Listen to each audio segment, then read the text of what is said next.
moving into this sort of the follow-up, church and religion. This is something that, we consider ourselves, or at least we've called ourselves a Christian state, and there's a slogan of Nagaland for Christ and all. But to be frank, we know of all the hypocrisy in our state. And you being someone from your youth days, you were doing the praise and worship with the church, and even after that, you've been doing the Christian music festival. And I know that you work with the church a lot. So, what are some of the things that that you're happy about and that you like about this situation in our place? And what are some of the things that sort of you're bothered about and you want to sort of address and try and make a change? So for me, I was born in a Christian family. Especially my mom is the pillar. She's very God-fearing, very religious. Very spiritual. That's the word. And so we were raised up like that. And for maybe you don't know, I'm doing my Master of Divinity at the moment. I'm still a student. Oh, really? I'm doing my theology. Okay. Just because I wanted to know Bible and I wanted to know theology. So I've been doing ministry in my own capacity. So as I said, I was working in the church, but I realized that my calling is not in the four walls of the church. There are some who are called to be in the church. There are some who are called to be outside the church, and we are called as a marketplace ministries. Ministries. So my role is to go out and reach out to people who are drunkard, who are druggies, or who are into depression, who don't go to church. And I enjoy going and ministering with these people because that's my calling. Go to someone who are going through hard, breakup. There are some people who are going through bad, failures, and I love going to these kind of people, and because this is where my calling is, and through music I'm doing this. Now coming back to the church, I wrote a article once in newspaper also, a letter to my church, and I got some criticisms also. I want to start with this. Look at the churches in Europe, the big buildings, empty churches, you don't see people, and those churches are now like a monument, like tourist site. Some are turning into a market thing. Now in Nagaland we're still competing, like Mohalla Church Dangor, Apnila Church Dangor, so I want to encourage our people, invest in winning souls. How many souls are we saving, or how many people I'm blessing, the church is blessing, how many people we're reaching out is more important than how many monies we have, how big the church is, how many churches, how big the church is. One, two, nowadays there are so many small churches coming up, like independent church, and I see that many big churches have problems with these small churches, and I've even some pastors approach me also. They say, what is your opinion on all? So as I said, I will go where I get my spiritual food. If you're giving that, they will never go away. If you're feeding them well with the spiritual food. And when I talk about spiritual food, there are churches who are doing this, but I see there are few churches who are not focusing on the Bible, in the sense like the Bible study is so important. Today I meet some Naga, a Christian. I say, why are you Christian? Because I love Jesus. Why are you Jesus? He saved my life. Why do you think he saved your life? When I go ask him, counter him, he will not have answer if he don't have personal relationship, or if you don't have the depth knowledge of Bible. So I wish the churches take time to do Bible study. I know some churches like Spirit of It, let me take out the name, they do like Bible study, and the church people know depth inside. But there are many churches I know, they know what the pastor teach only, whatever the pastor preach. So the pastor or the leaders have a big role, responsibility, and this is one I want to encourage our leaders to please, teach us the word of God, line by line, page to page, book by book. That will be so lovely. One, let us know why we need to know the word. One, two is like churches are becoming too boring today. I would say that not only churches, But there are churches who are getting I boring. can understand that. And yeah, that's yeah. the reason why young people don't go to church.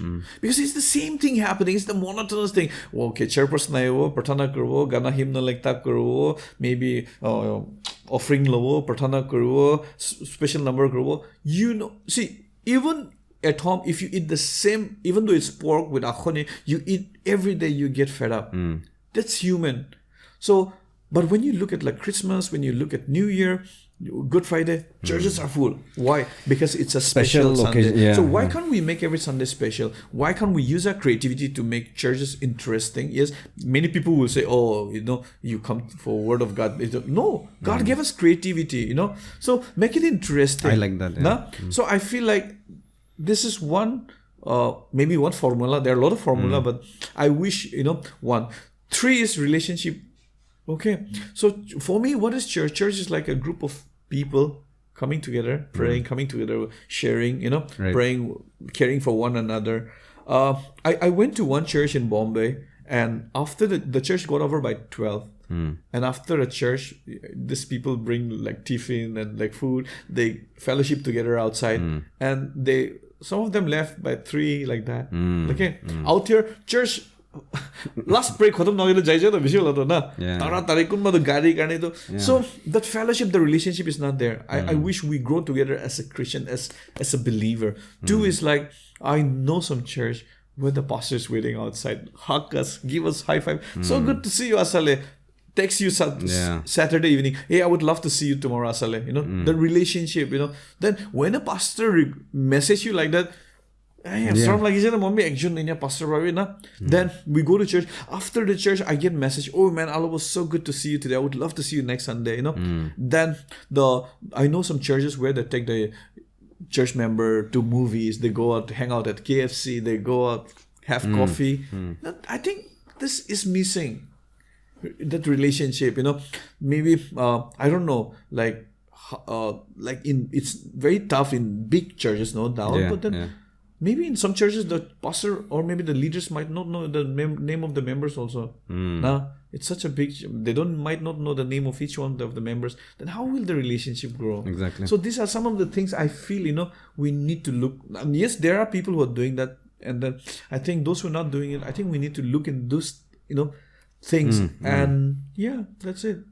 I mean, you made some really good points there. And, I keep saying this shout out podcast, we like to talk about everything and anything there is, and that should be talked about, and people shouldn't take offense to it. Like you said, you wrote a letter and got a lot of so people shouldn't misunderstand. It's just people sharing ideas and just having a discussion. It's just an opinion and suggestion. And it's very important. I feel it's important to talk about things. The recent NLTP Act, yes about how there's some talks about it being partially removed or whatever, and people from the church are also now engaged in they're talking about it. So whatever happens, let that happen. But conversation should happen. Especially about things that we say we shouldn't talk about. We have to talk about those things. We have to see. I like things like we should talk about it. We don't talk about sex. Example, like when I started talk show and then I talk about sex. Why are we living in denial? It's happening. If you think it's a problem, do something. Why are you acting as if like it's not happening? Look at prostitution. It's so huge in Nagaland. Why are you not talking about it? Talk about AIDS, HIV. It's happening. Nagaland is like, the hypocrisy is... we need to talk about it. Talk about homosexuality, LGBTQ you're acting as if like it's not there. It's there. If you have a problem, what are you doing? Why are you ignoring them? Go and talk to them, pray to them, speak to them. Why are you going away from druggies? Why are you going away from like alcoholic people? Go meet them, welcome them, let them come, speak to them, counsel them. But I think we want to live in denial. Everything is so good. We're a Christian state, Nagaland for Christ. I think we need to come in reality, and then this the liquor That's thing a good also. sign. I mean, see, whether you like it or not, you might drink, I might not drink, but people are drinking, and if you want to stop it, just do it. Good, do it properly. But I don't think it's, a prohibition is not the answer. That's not the answer. You teach your children, you teach your children it's not good, what is whatever, good, what is bad, that's it.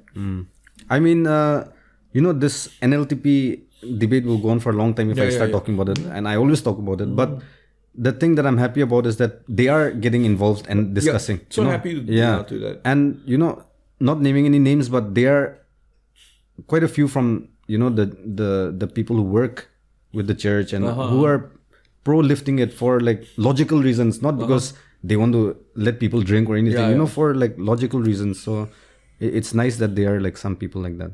See, what I always tell my youths, okay, when I was working in the church, or even till today, I will never tell you, Asale, don't smoke because it's like sin. I will tell you, it will affect it's your bad health. for you. Exactly. Bad for your health. And then, so you see to it, because the kids are more wiser than us now. They're more smarter than us. So teach them in such a way, practical values. No, see, if you eat this gutka, it will affect, you might get cancer, you will have, talk in such a way. And then, but then, it's always a taboo. It's sin or, That one point, just going back, but one point you made was really nice about how to use your creativity and make services more interesting. Yeah. And I think a reason why this will do well if they sort of adapt this idea into like their programs and all is that the majority of the people that needs to hear the word is the young people, right? And the young people, for them to be engaged, they need something interesting. Yeah. Like the long sermons, and usually turn out to be unfortunately boring for the younger people. They're daydreaming or like outside. So I think that's a very nice idea actually. Yeah. So I got this idea when I was studying, working in Delhi. So while I was studying, I was working in the church. So I learned few of these ideas from that church I was working. And I came back and I told you, remember, like there was 15, 16 young people. Then I joined the church, and by the grace of God, I joined the worship team. And fortunately, unfortunately, the worship leader had to go to another church as a pastor, youth pastor. So there was a vacant for worship leader. That's when I got the privilege. And then I started using these techniques. In 8 months, I formed a worship band, 110 members. So imagine, like there were 20 people in the congregation. After less than 8 months, there were 100 people on the stage. And this is not me. This is God working. So it's about creativity. God gave us this creativity. So every Sunday, our youth pastor was so nice. We started gelling, and then every Sunday we made it interesting for the young people. Like sometimes we bring the worship at the end, the song, preaching in the front. Sometimes we don't do any preaching, just word through the songs, music. Sometimes we do choreography competition, sometimes we do skit competition, sometimes we do mass singing competition. Mass singing is like 50 points for the singing skills, 50 for the numbers. So they will bring all the colony who don't go to the church to get the numbers, 50 points. So wow, the full house, So see, this creativity comes from God, and then it's how we utilize it, and we have to give God the best. And why can't we make every Sunday special, or maybe every service special?